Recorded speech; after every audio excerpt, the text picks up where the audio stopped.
watching it on my other computer.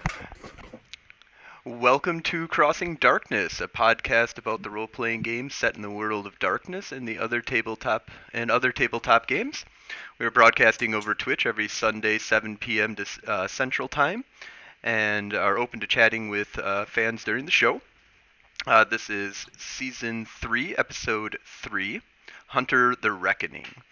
I'm your host, Frozen Fallout, and my co-host is Motor Rory, who helped me create this podcast and a 40-person, 4-table Gen Con event. How are you doing this week, Moto? Oh, pretty good. Having Friday off was nice for the new year. It's 2021 now, and everything is the same as it was last week, but it feels different because it's the new year. Right, yeah. It is a new year. I'm happy to be in 2021. And I cut off all my hair because cutting it myself wasn't easy.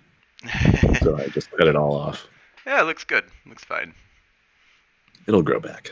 Yeah, that's what hair does sometimes.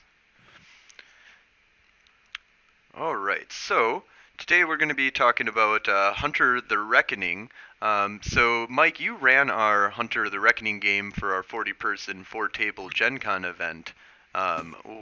What is Hunter the Reckoning? Oh boy, what is Hunter the Reckoning?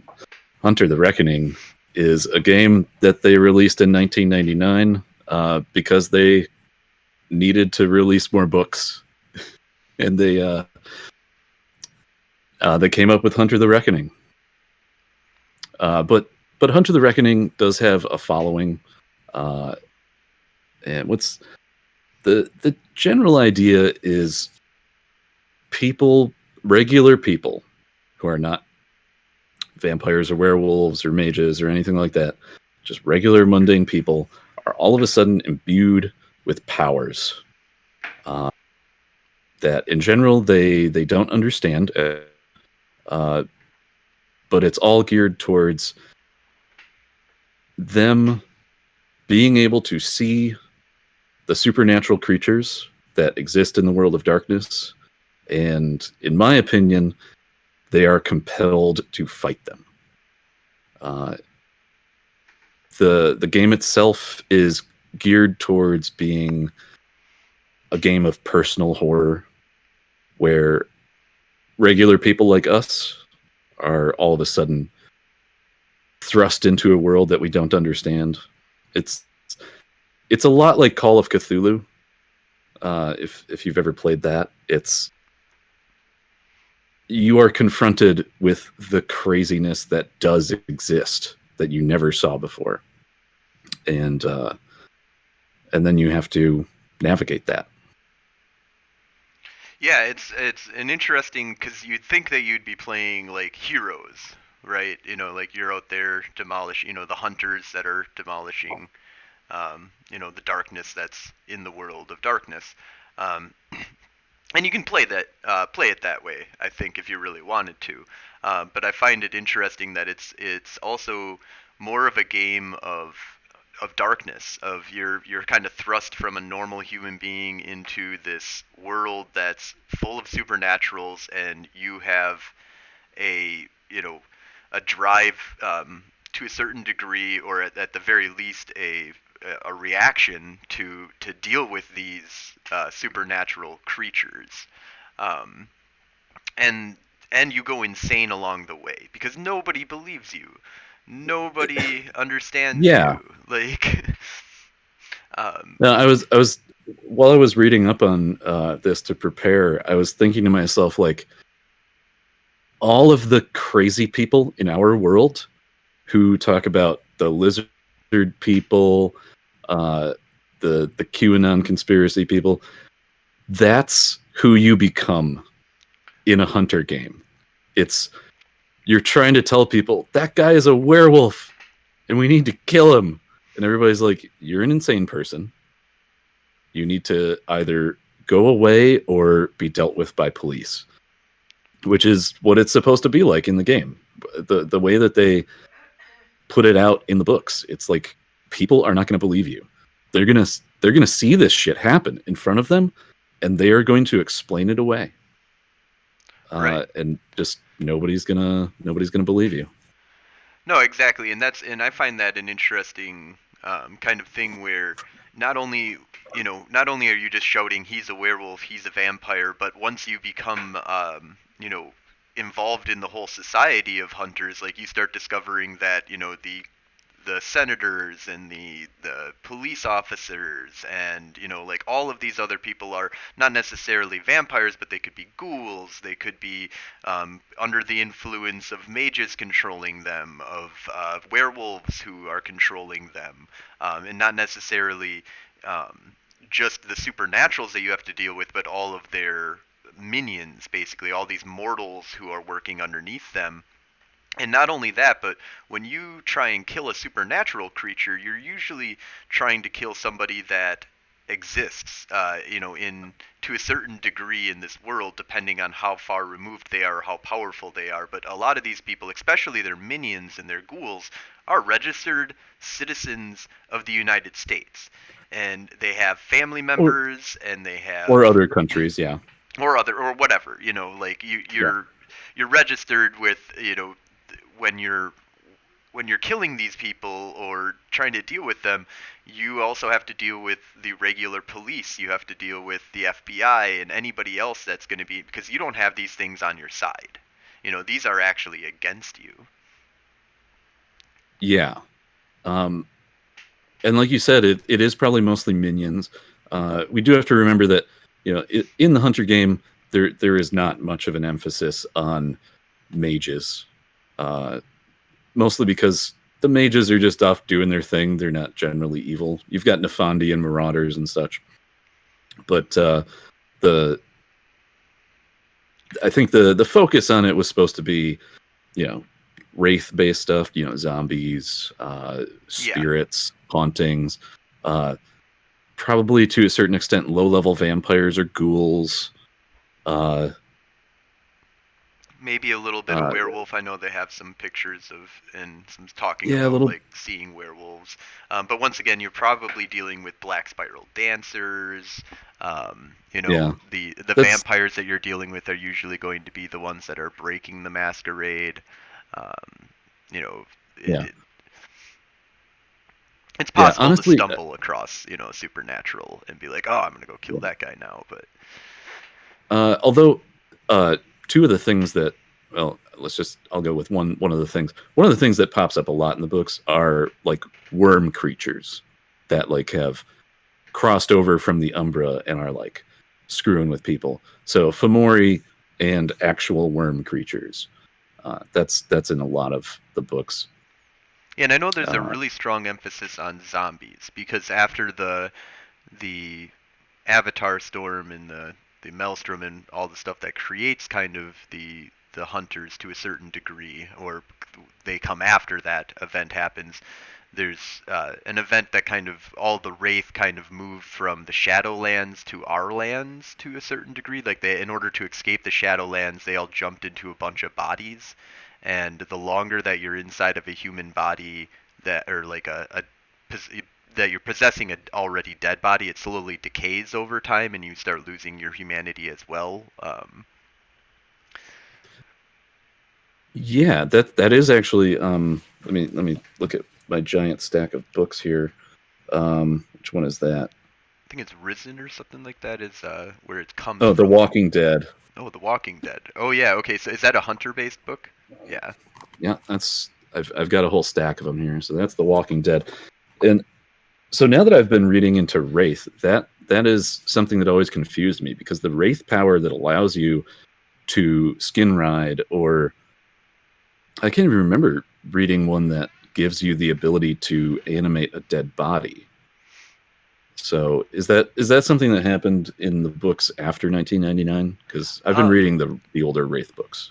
the older Wraith books, I think one of the main things that they kind of touch on with it is the Risen book. There's like a specific Wraith book about going in and inhabiting already dead bodies, and Okay. and then and from my understanding is that like the maelstrom coming, it also, there's something about the concept of like when the maelstrom hit the Wraithlands, it shunted. It like it's not something that necessarily like you might have to take a look into the Walking Dead book in order to probably find out what's going on there. But from my rememberings of readings is that it has something to do along the lines of they got kind of shunted from the Shadowlands into our reality, and it kind of forced them to go into these bodies to a certain degree. Like it wasn't something that they were like, oh, the Shadowlands is all messed up, I'm gonna retreat and escape and get to the Skinlands and just jump into these bodies. But this was like a after effect of the Great Maelstrom that happened. Yeah, and that does make a lot of sense. I'm just not steeped in that knowledge yet. I am definitely working on it. Yeah, I think that from the main book, that's what Hunter kind of focuses on in the beginning. At least if you just had the core book and you didn't have anything else, your primary antagonist that you should be dealing with would be zombies that they give you.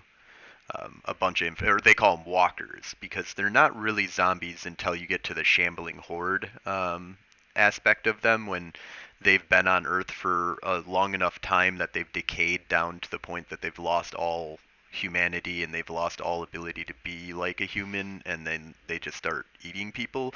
But like when they first jump into a body, they can go and be a hotel worker, and be sitting there hanging out, working in the hotel, getting ready to kill their person that's, the monthly visit, the person who always, stays at this hotel because he's got business in the area. He comes by once a month or whatever. Yeah. And actually, strangely enough, that was very closely tied to the meta plot of my big bad. Well, kind of not really the big bad, but kind of the big bad of the Hunter game that we did at Gen Con. It was the Avastis Corporation was figuring out a way to manufacture zombies through torture and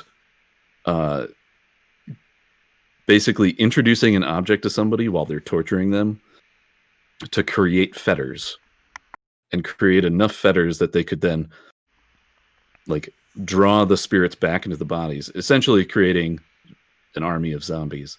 That storyline never got resolved, but yeah, that was an interesting one. And I guess I came up with it before I really understood the mechanics that were happening.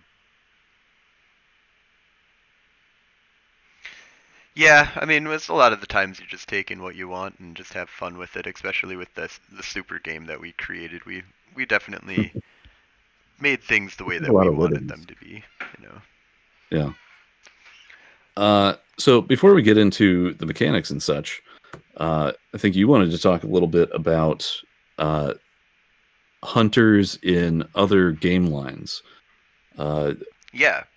So I'll start off and say there were two books from Vampire that happened before 1999. One was The Inquisition, and the other one was Hunters Hunted. So why don't you talk about those for a minute? So the main one that I know most about is, and I'm still kind of just, I've kind of gone through a little bit of it. I haven't used it in any time period, but the Dark Ages Inquisition, I always found to be really interesting. And I found it really interesting that me and Mike actually had a real large disconnect over this book. Because there's two books. There's the Dark Ages Inquisition, and there's The Inquisition. The Inquisition came out, what was that, 1995? 95. Yep. Yeah, so 95. In 95, they came out with a book called The Inquisition, and it went over true faith, and it went over, this whole idea of what the Inquisition is. And is that a Dark Ages? I don't think that's a Dark Ages book. I think that's a modern. It was a vampire. It was an early vampire, first edition source book, and it was if you wanted to create a character that hunted vampires, kind of through the lens of religious zealots. I don't know if it's the first book that had True Faith. I don't think it is. I think that was I before that. I think even first edition Vampire might have had it as a merit. I know third edition definitely had it as a merit, and they just had kind of some base things that you could do with it. But yeah, the interesting thing about that is then they came out with, because that's a Modern's Day book, and then they came out with the Dark Ages Inquisition. Yeah, And it's actually Dark Ages Inquisitor. Or Inquisitor. That's why. Yeah. That's because I'm an idiot. So, anyways, so the Inquisitor, Dark Ages Inquisitor, is very tied to Hunter. Basically, after they came out with Hunter in 1999, and they kind of ended the world to a certain degree right around, I think it was like 2002 or so, or they were in the process of giving out their End of the World books. They came out with a Dark Ages revamp, and they went through all the Dark Ages books, and they updated the powers, and they updated the mechanics, and they kind of gave some more information for you to what happened during the Dark Ages. And this was one of the books that came out in that line, and it was basically their way of getting Hunter the Reckoning into the Dark Ages. They have virtues, they have conviction, they have powers. They're a special breed of humans that can fight the supernatural, but it's all tied into this guise of the Inquisition. So it's all about your conviction is not your conviction in modern times. Your conviction is more about your faith and your belief that you're doing God's will and the Inquisition's will, and that the Inquisition is on the right side here. So it's an interesting thing, because a lot of talk has gone on that I've seen in the Hunter community, as well as just in the books and stuff like that, that talk about that Hunters really only came around after 1999. After the Avatar storm, and after the Maelstrom and everything, and something crazy happened then that made Hunters start appearing. And they don't really talk about the idea that Hunters ever existed, or that this was a phenomena that created Hunters, is what it kind of seemed like. And with this book, we have canon evidence to support that this is not a new thing to the world of darkness. That humans, from time to time, seem to have be an antibody to, or become an antibody to, this supernatural dominance of the world. And when stuff gets too dark, or when things get too much in control, like what happened in the Dark Ages, and some kind of crazy supernatural event that's happening, the end of the world is happening basically in modern times, those are the two times that we have direct evidence that Hunters existed, with all their powers and all their abilities, but called by completely different names. And so it's possible that other times in history, Hunters have been arisen, and it's possible that Hunters have been around for really, that the organization, the concept of them, could be even much greater than just the Inquisition or the modern day Hunters that you have. Yeah.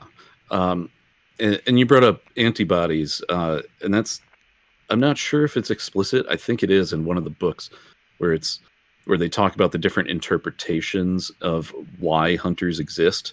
And they bring up that it's kind of like an immune system for humanity, where when these so-called supernatural creatures are causing too much damage, they become more prevalent, basically. It's kind of like, your immune system ramps up in response to an infection, kind of, is the idea. And so, for example, in the game we ran at Gen Con, the Hunter Academy has been around since the 70s. And the guy who started it was imbued in the Vietnam War. Right? And if you think about it, the Vietnam War had a lot of crazy shit happen. And theoretically, a lot of supernaturals were involved in that. And so it's probable that some people, a fair number of people, got imbued in Vietnam during that era. And then throughout the intervening decades, a handful of people were imbued. And then, of course, in 1999, actually, do we have that? That's later in the outline, but maybe we can talk about that before we go into mechanics. Yeah, I think so let's happens, talk about the meta and stuff, and then we'll go into mechanics. Yeah. So what happens in 1999? Because you know way more about that than I do. So 1999 is kind of like, and we've talked about this a lot over our podcast and other episodes, but I'll kind of give a brief overview here from a hunter's perspective is really from a hunter's perspective, actually, it's just really, that's when things, that's when hunters really started popping up all over the world in mass numbers. Yeah. From the World of Darkness's point of view is where all of this kind of came together. They kind of meshed all of the game lines into one major event and said, okay, this is where we're gonna start the end of the world, really. And you can kind of play it out as the end of the world, or there's tons of different scenarios and ways you can kind of handle it. But White Wolf said originally, we're going to create a game line that is about the end of the world. Not just Vampire the Masquerade and everything, but all of the games, they all talk about the end of the world. They all gave us a promise at the end of the world, and I have to give White Wolf credit, they did it. They brought the end of the world for their game line. And it's a really interesting story. Now you can use 1999 as your jump off point for the end of the world, or just a continuation to the next chapter, which is kind of what we kind of do quite a bit in our games. But in 1999 you have Ravenous awakes and basically gets into a huge fight with a bunch of Kindred of the East and techno mages and ends up getting defeated in the end. The Ravenous clan of vampires goes nuts and kills each other. A spirit nuke is dropped that possibly is the ultimate chain, the beginning of the chain of effect that causes the Great Maelstrom, which is the undead lands basically become, where they've had maelstroms before. This Great Maelstrom came through and just wiped out everything. And there's really no, after that, you're supposed to, for canon's sake, the undead lands are basically just a chaos of evil spirits and storms, after this event happens. Yeah, it's basically the Tempest basically comes into the Shadowlands with the Maelstrom.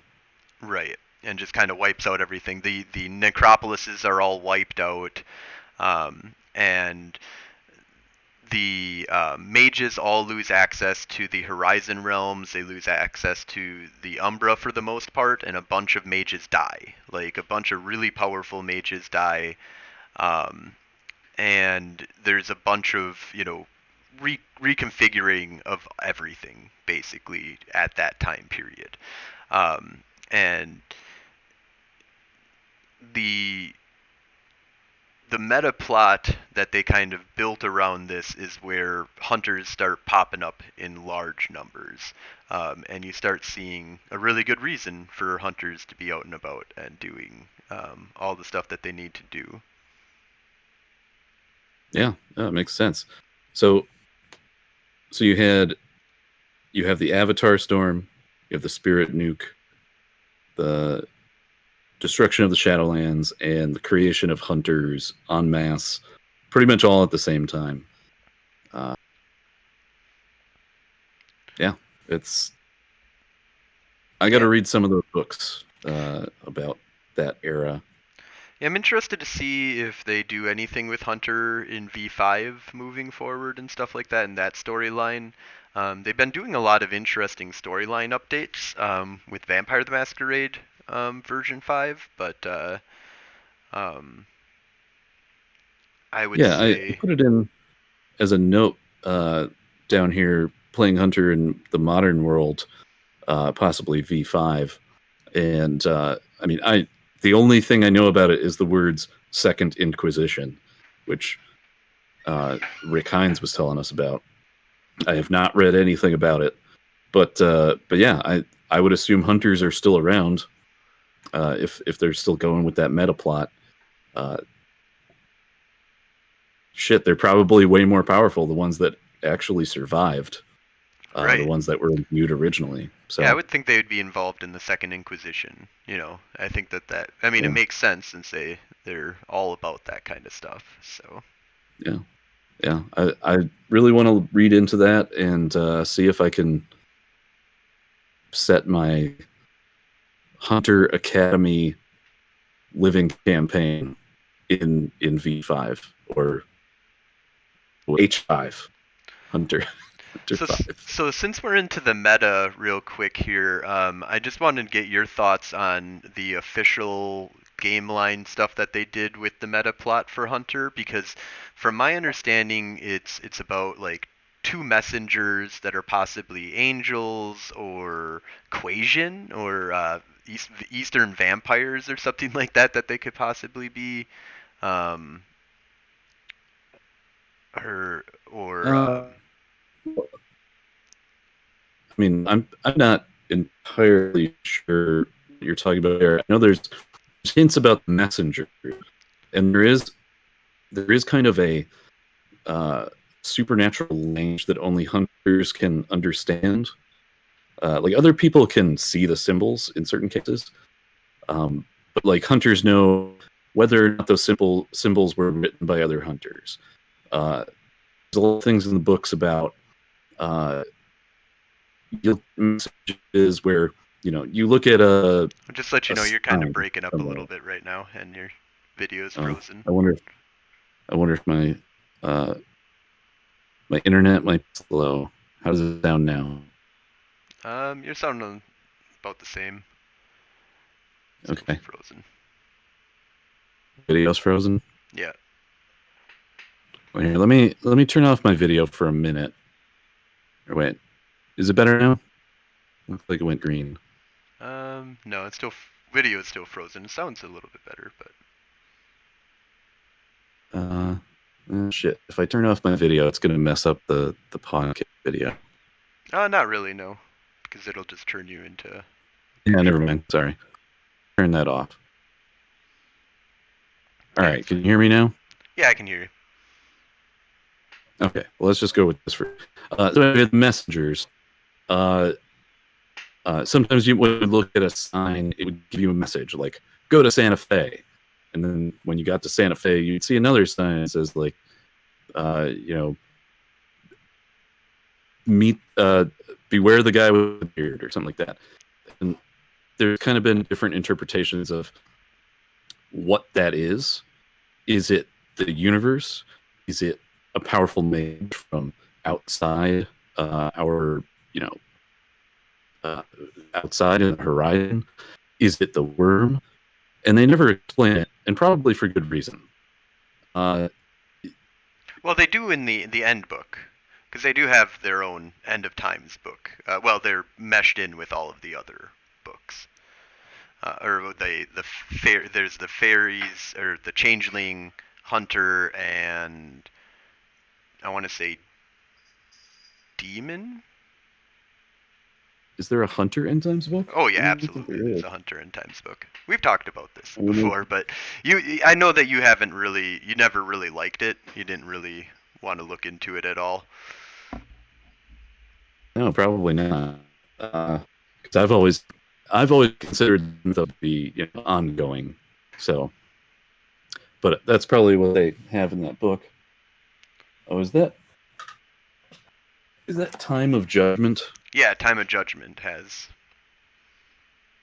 Okay. like the changeling, or is I think it's changeling, demon, and hunter endings. Well, I've got it right here. It's final book of the World of Darkness as you know it helps you resolve the stories of 5 different games: Demon, Hunter, Changeling, Mummy, and Kindred of the East. Ah, yep. All right. Well, shit. Now I got more books to read. Yeah, it's an interesting. They kind of like from what I remember. Um, I didn't really dig into it too deep, and I know that you were using something different. So, but I know that I've read on a lot of the stuff about like on the wiki and stuff like that kind of talks about the messenger and how what the possibilities of what those are. um, and it was a interesting concept of like I believe it was something along the lines of like they were um, something along the lines I want to say of the Kindred of the East. Let me see if I can find that real quick here. Yeah, maybe it's like some umbral realm that's kind of like a non-Western civilization kind of thing. Because I know All right, I'm one gonna is try and turn my... just having it being an angel, and the other one is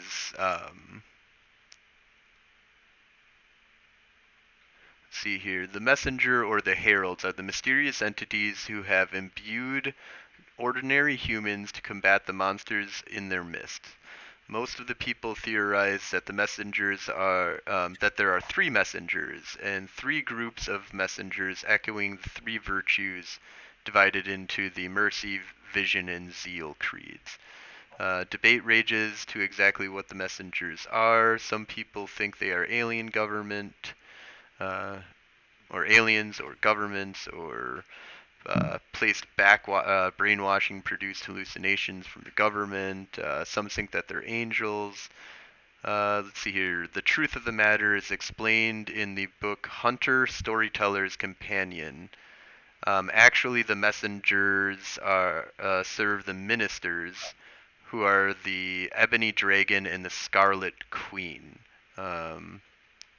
So these are both part of the equation or kindred of the East. And I thought that I remember having a conversation with you about how you went and looked inside of the hunter storyteller companion, and you could only find a very vague reference to this. Okay, yeah, that's kind of coming back to me. Yeah, I feel like they weren't super explicit about it. Yeah, it wasn't something like But they came I out could in be the wrong. book and said this is this. Like, I didn't think we checked every single sentence, but we didn't find anything that was Yeah, specific that said this is the Scarlet Witch or the Scarlet Queen. yeah. Or And I'm sure there are people who will listen to this podcast in the future and say, "Who are these morons who don't know what the hell they're talking about?" But that's the world of darkness. There are too many books. oh yeah, there's a lot of Yep. books, a lot of books. There are so many books, and I have a bunch of them. Also, is my video working? Yeah, it Yeah, is. yep, video's working. You're back 100%. Looks good All now. right. Yeah, sometimes my internet gets slow. So, Do you have a hardwire uh, connection? no, I'm on Wi-Fi, but it's Get some the Cat Wi-Fi 6, dude. It's awesome. it's Cat 6. I work in tech. Yes, Cat I by should V. probably have a wired connection for my, standard computer here. Anyway, Anyways, so let's go on to the actual game line and talk about the way that they actually structured this thing. And I'll start this off with, I don't necessarily like the way that they structured this, but I think they did a really good job. Because I've always had this thing in my head, like, I feel like Hunter should be more popular as a game line, but it wasn't. And as I was trying to like kind of catch up for this discussion, I was like, well, what? Why? Like, because my classical idea was it was the mechanics. The mechanics were shitty, and that's why it wasn't, a good game line that caught on essentially. But then I was thinking to myself, like, no, I think it's the meta. The Hunter meta does not really fit for the long adventure D&D style games that lots of gamers want. It's a game of personal horror where you're constantly being bombarded with new disgusting things, and you're going insane trying to fight them. And that it doesn't grok well with gaming groups. probably in the same way that Wraith just kind of it's all about confronting emotional trauma. It's like, no, I want to fight monsters. Oh, well, let's play werewolf then. Yeah, I would say that, to a strong degree, Hunter is a really great one-shot, or even short game, campaign kind of setting where if you're going to run like 3 or 4 games and you want to, just do a short stint on something, Hunter is really great for that, to tell a really solid, quick story. But I do feel like after a while, the story becomes a little bit more unraveled. Um, you Yeah, the problem with doing one shots in Hunter though is that it's a completely new system. And it's very complicated and there's lots of stuff. And the reason people, are okay with lots of complicated mechanics and all that is because it's a long-term campaign. So it kind of says like, okay, yeah, Hunter is great for a one shot, but it's also not, because you basically have to do like hours and hours of reading to figure out, like, I mean, you can set a sheet down in front of somebody, like, but that's again a lot of preparation. But anyway, let's get into why that is. Yeah, let's go into the mechanics here. Yeah. So the creeds,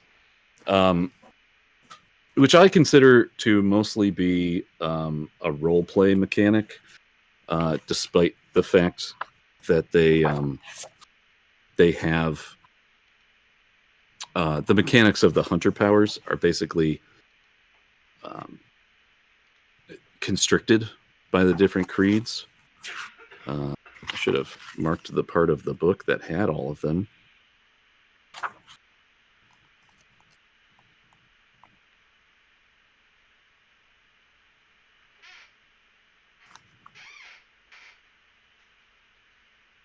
Okay, that's a lot of dead air.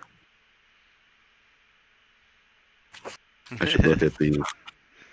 So you didn't create tabs on everything? I did not. Should be the the pages with all the pictures.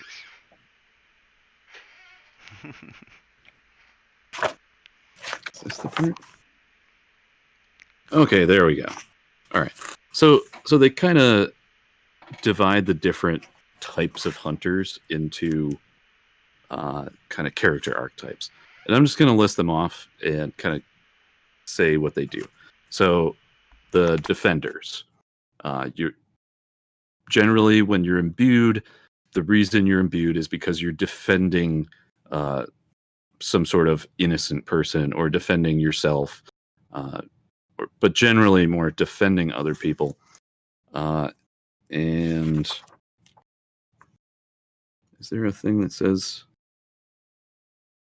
Well, we'll get into that later. So you're generally defending the innocent. So as you go on your crusade, you're mostly concerned about defending humanity from these things. Innocence. It's your inability to. It's like you're wide-eyed. You're like a child, and you just want to do good. Actually, you know what? I'm going to admit I don't know what innocence is.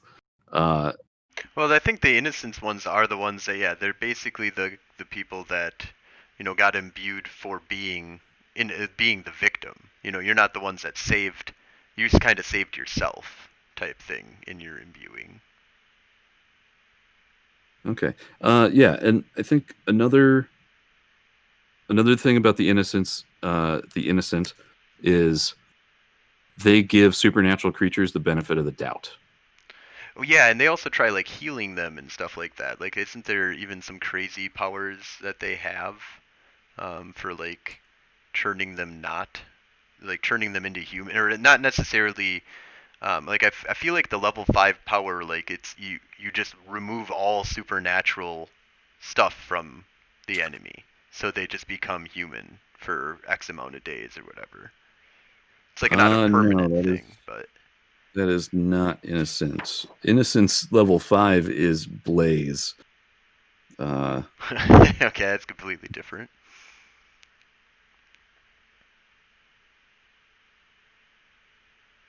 Sharing the true light.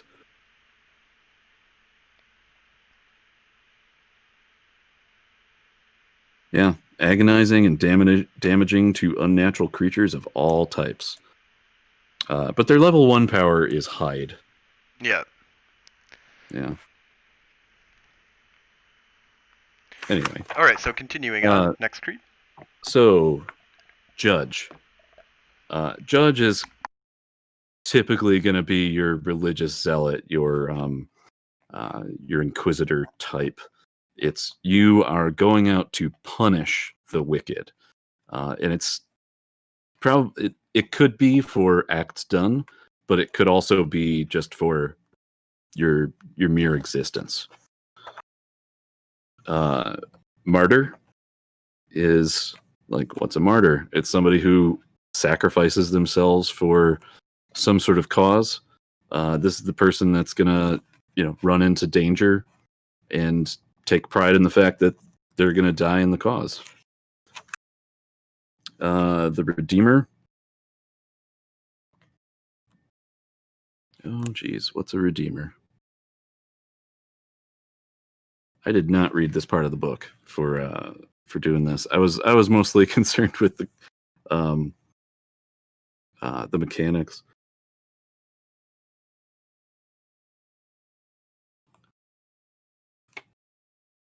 Okay, so Redeemers, I think they're actually the healers. Is that one? No. Although their level 1 power is the most OP part of this entire book.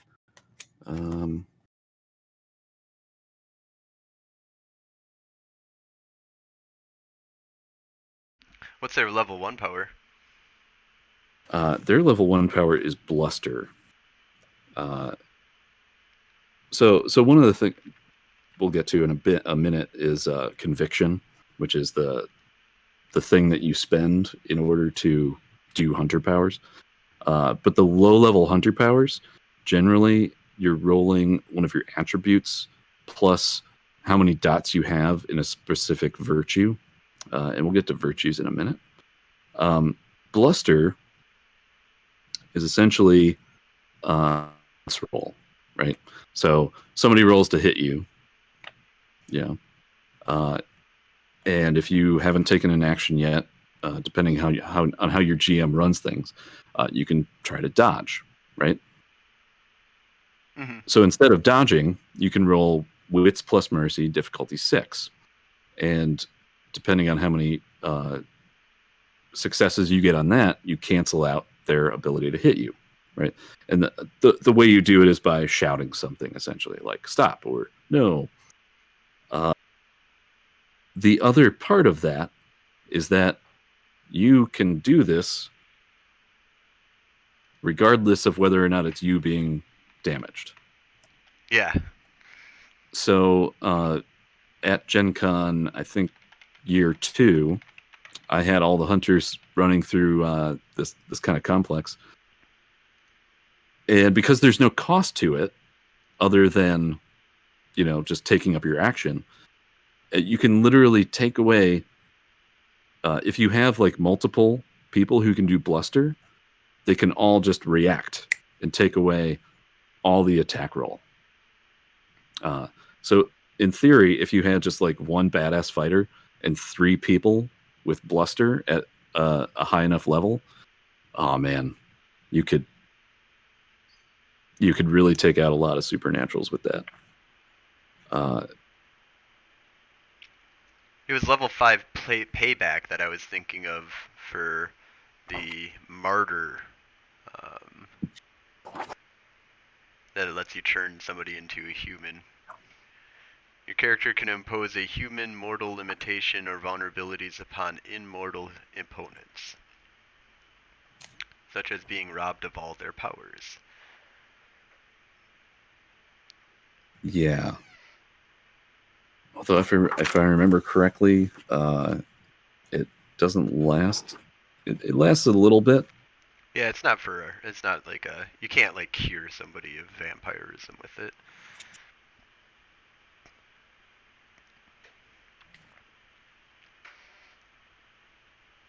Oh yeah, payback for martyr.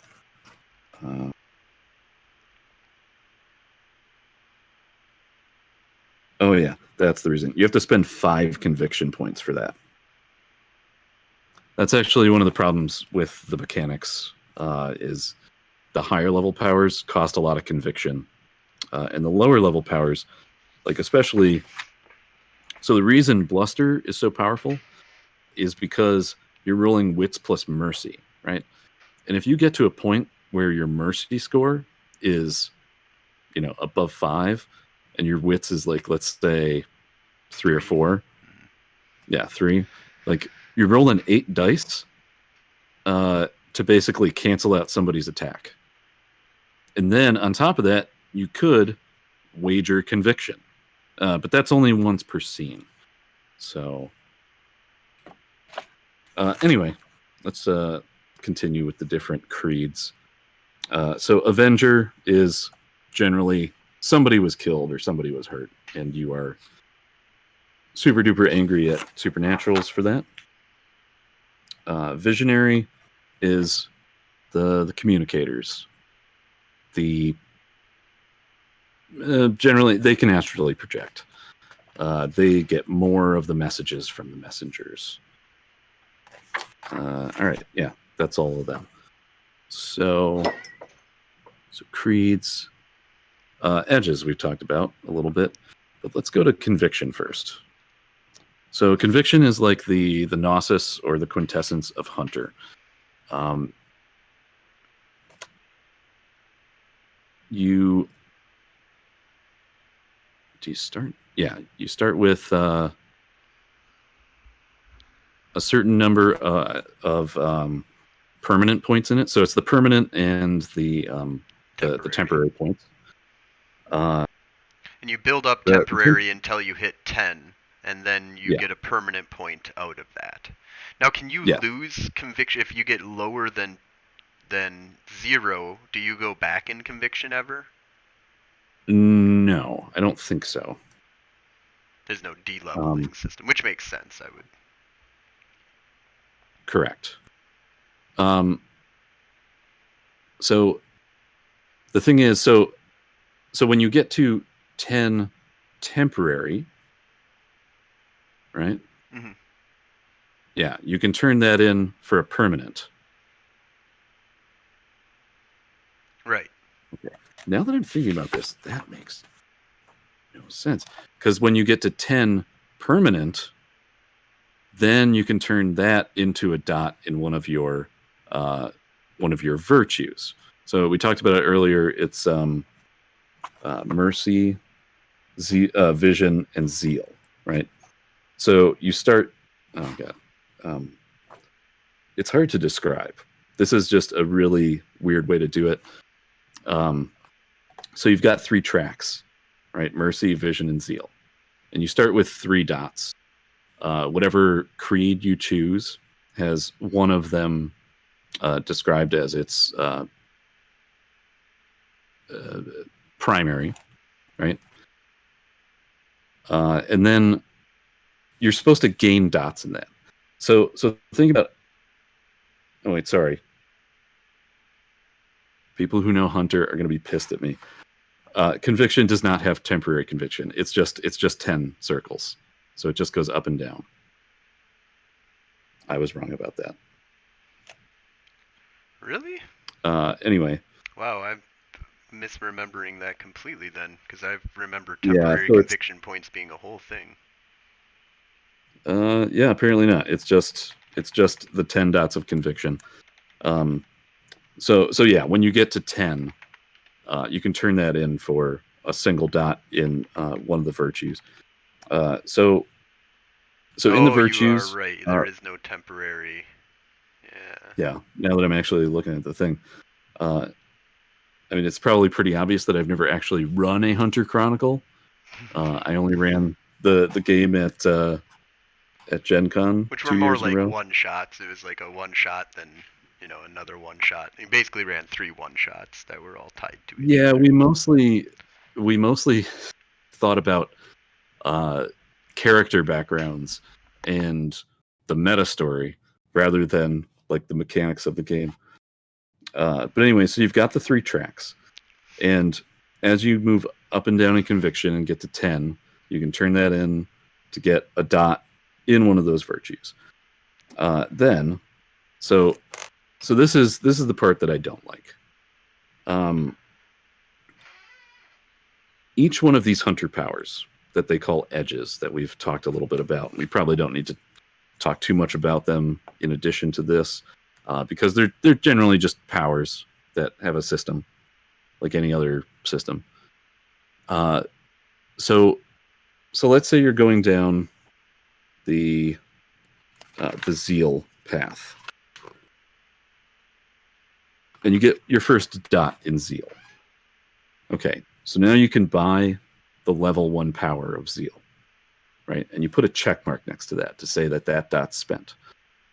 Now you keep playing, and you get your conviction up to 10. One more time, you put another dot in zeal. Okay.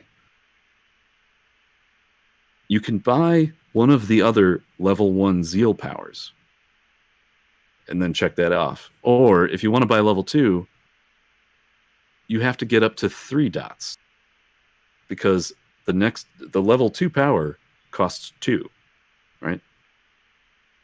And according to the book, you're supposed to buy them in order. So there are 3 different tracks for zeal, and I'm not even going to get into that. Actually, no. Let's bring it up. So defense, judgment, and these are the 3 different creeds that belong to that. Yeah. So zeal has 3 of the creeds: the Avengers, the Judges, and the Defenders, right? And so you're generally supposed to buy on the track of the creed that you're on. And it says in the thing, although I would never follow this rule if I was a GM for this, in order to get the level 2 power in defense or defenders, you would have to have the level 1 power. I don't like that. So you like the werewolf way of doing things more, where yeah, it's just whatever level you are or whatever rank you are, you can buy the gifts in that rank and its experience points. Now this is completely separated from experience points, though. Right. This is all you just do powers in order to do. You do powers and gambling in order to get your conviction up, right? And there's like actions that you can do to get. Is there any actions you can do to get your conviction up? Because I feel like, what if you have 0 conviction? How do you get a point of conviction? When you convert from 10 to get the permanent dot in one of your virtues, it goes back to, I think it's either 2 or 3. It's based on your creed. Okay. Yep. So basically, it goes back down to a certain number. But anyway, so my biggest problem with this whole thing is in every one of these tracks, it goes from 1 to 4, or 1 to 5. There's a 5th level power, right? So according to their own rules, right, the way you have to do this, you have to buy them all in order, and each power costs that many dots, right? So what's the highest level power you can buy? 4 is the highest level you can buy. Yeah, you can never actually buy a level 5 power, so why are they in there? Well, screw that. Well, it says specifically it's a GM thing. GM gives out 5th level powers, basically. Once you've completed all your stuff, then you have work out something with your GM to figure out how to do your next thing. Which I do think is a little weak, like. Yeah, it could be more the seeking seemed to be, is on top of a bunch of mechanics, and for mages to get to their next level of Arete. But this just kind of has like we don't have any mechanics or any explanation as to how to get to 5. Yeah, I really feel like they should have acknowledged it, though. Although it is kind of acknowledged with the generalized White Wolf kind of thing, where it's like, You don't have to follow any of these rules, just so you know. Right. But anyway, so real quick on the conviction. How do you get more conviction?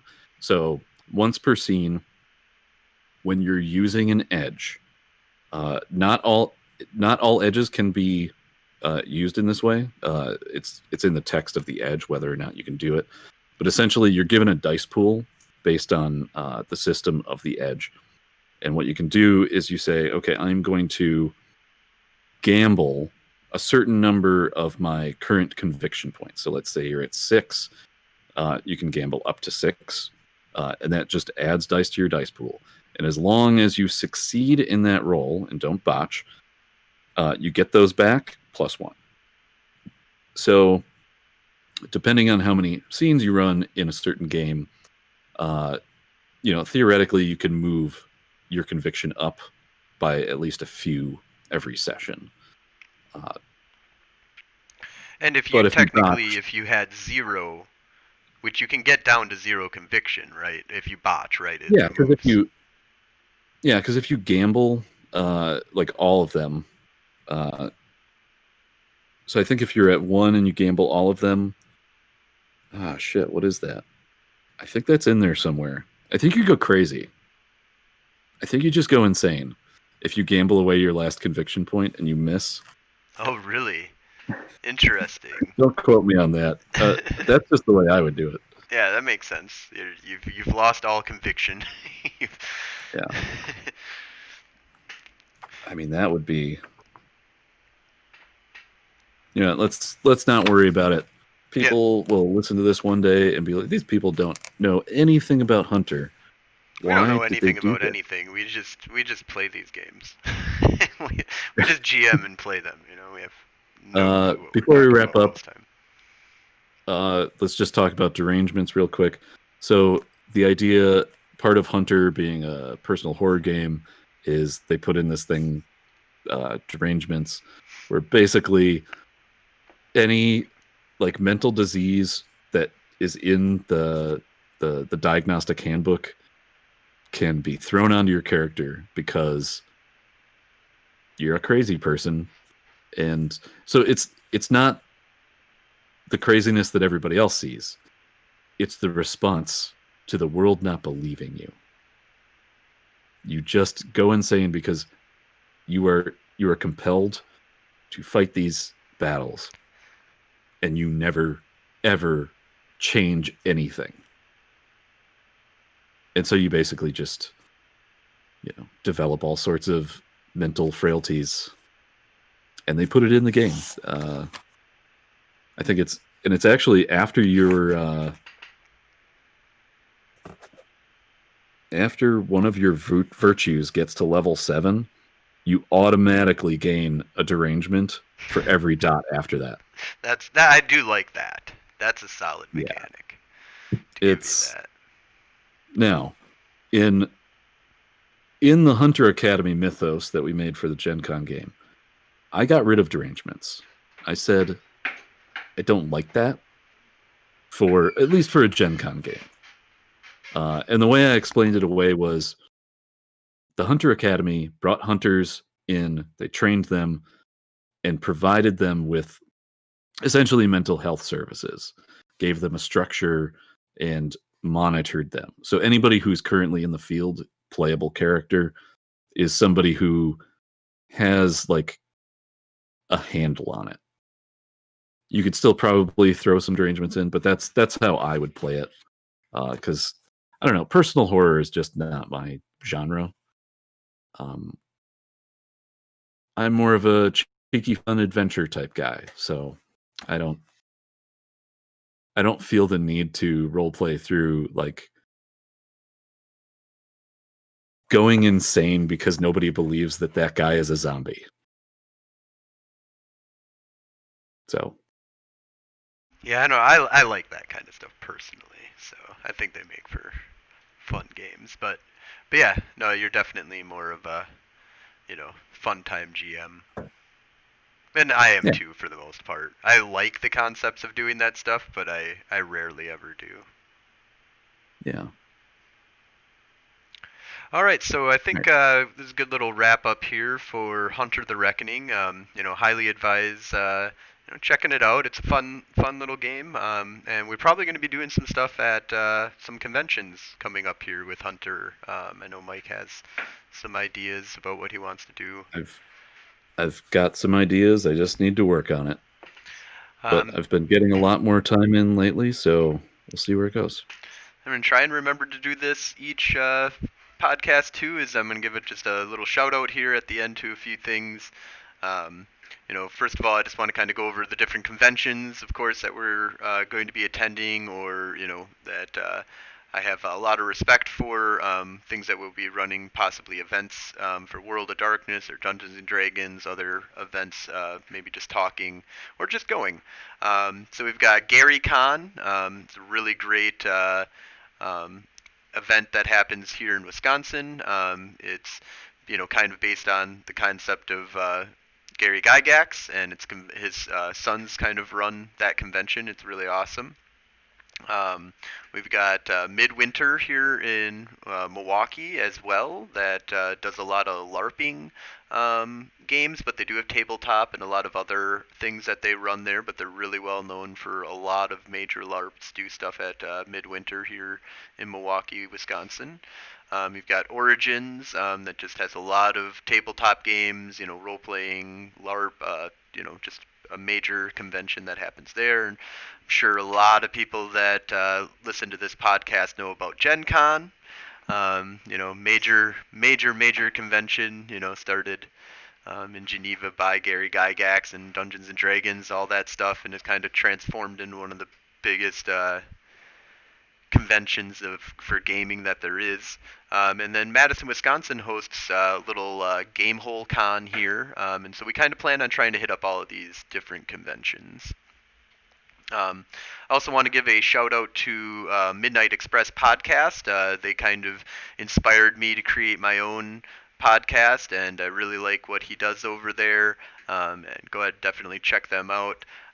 Utility Muffin Labs does a really great podcast still, and they used to do a lot of stuff like 20 years of Vampire the Masquerade.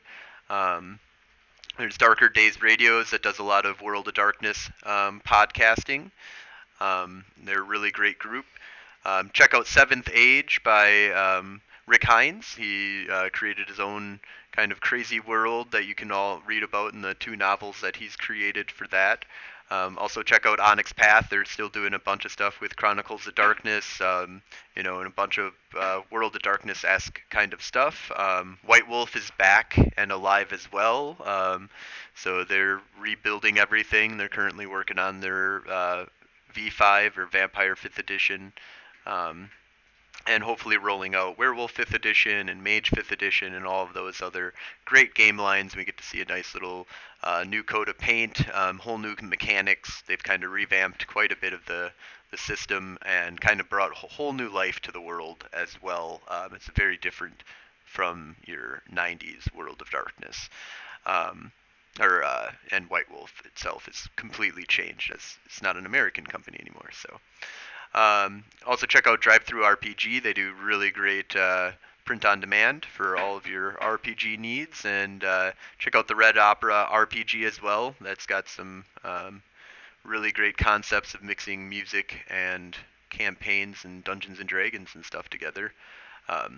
And if you liked our stuff, definitely follow us. Smash that like button, whatever. Check us out on Twitch, on YouTube, Instagram, Twitter, all those things. Mainly, we're really just doing this kind of stuff. So check us out, though. So this is Frozen Fallout signing off. And I'm Moto Rory. Good night.